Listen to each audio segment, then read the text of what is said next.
आज की वीडियो में हम कवर करने जा रहे हैं आर्टिकल 19 से रिलेटेड सारे एग्ज़ाम फैक्ट्स जो हमारे एग्ज़ाम के पॉइंट ऑफ व्यू से ज़रूरी हैं और उन्हें हम याद करने की ट्रिक भी देखेंगे। तो सबसे पहले इस आर्टिकल के बारे में समझते हैं।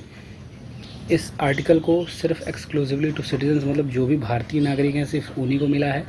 किसी भी फॉरेनर को आर्टिकल 19 नहीं मिलता और इनका नेचर जो है वो एब्सोल्यूट नहीं है। इन पर रीजनल रिस्ट्रिक्शंस भी लगाए जा सकते हैं।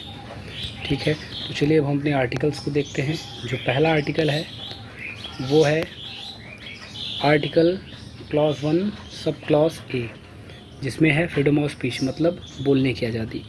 तो ये आर्टिकल आपको अलाउ करता है कि आप किसी भी विचार पर अपने मतलब किसी भी मुद्दे पर अपने विचार को आप एक्सप्रेस कर सकते हैं। आपके ओपिनियंस क्या हैं, आपकी बिलीफ क्या है, आप किस मान्यता को मानते हैं, उसे आप बोल भी सकते हैं, उसे आप लिख भी सकते हैं। इसी आर्टिकल के अंदर फ्रीडम का प्रेस जो होता है, जो हमारी प्रेस है, चाहे वो डिजिटल प्रेस हो या प्रिंट मीडिया हो, उसके भी राइट्स इसी आर्टिकल 19 से ही गारंटी होते हैं। और सबसे इम्पोर्टेंट जो इससे पूछा जाता है वो ये है कि राइट टू रिमेन साइलेंट। पता है आपको अगर बोलने का अधिकार है तो आपको चुप रहने का भी अधिकार है, जो कि लैंडमार्क डिसीजन से आया था। इमैनुअल केस आपको याद रखना है। ठीक है, तो चलिए अब हम अपना अगला सब क्लॉज देखते हैं। 19 clause 1 sub clause B, right to assemble. ठीक है, आप कहीं भी इकट्ठा हो सकते हैं, मतलब 10-20 लोगों की भीड़ आप जमा कर सकते हैं। बस शर्त ये होनी चाहिए कि वो पूरी तरह से पीसफुल और बिना हथियारों के होनी चाहिए। इसके भी एक अपवाद हैं, जैसे आप के पास राइट टू असेंबल में राइट टू स्ट्राइक नहीं है। जैसे कुछ यूनियन, ट्रेड यूनियन होती हैं जो हड़ताल कर देती हैं, तो वो आपके फंडामेंटल राइट्स के अंडर कवर नहीं होते हैं। और दूसरा, सीआरपीसी की धारा 144 जब लागू होती है तो उस समय भी आप असेंबल नहीं हो सकते। हालांकि अब ये आर्टिकल बदल गया है, BNSS आ गया है। तो हमारा थर्ड आर्टिकल है वो 19 क्लॉज 1 सब क्लॉज सी है, टू फॉर्म एसोसिएशन। जाहिर सी बात है, जब आदमी इकट्ठा होंगे तो इकट्ठा होने का राइट भी आर्टिकल 19 में आता है। तो यूनियन और एसोसिएशन बनाने का भी राइट हमारे पास है। तो आप क्लब बना सकते हैं, आप यूनियन बना सकते हैं, आप कोऑपरेटिव सोसाइटीज़ बना सकते हैं। ये जो कोऑपरेटिव सोसाइटीज़ है ये 97th अमेंडमेंट में आया है 2011 में। ठीक है, इस पर भी लीगल रिस्ट्रिक्शंस लगाई जा सकती हैं।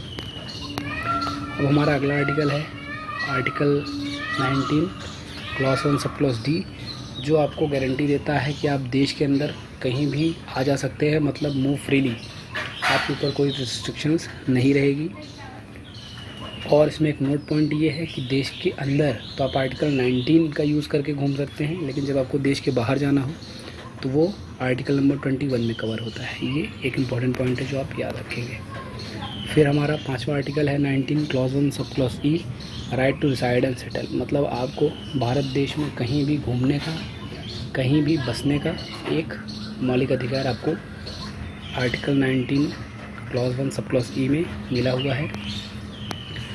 फिर एक हुआ करता था जब कॉन्स्टिट्यूशन बना था 19 क्लॉज 1 सब क्लॉज एफ, जो कि ओमिट कर दिया गया है फ्रॉम फंडामेंटल राइट, मतलब उसे हटा दिया गया है और वो अब आर्टिकल 300A के अंदर एक लीगल राइट है।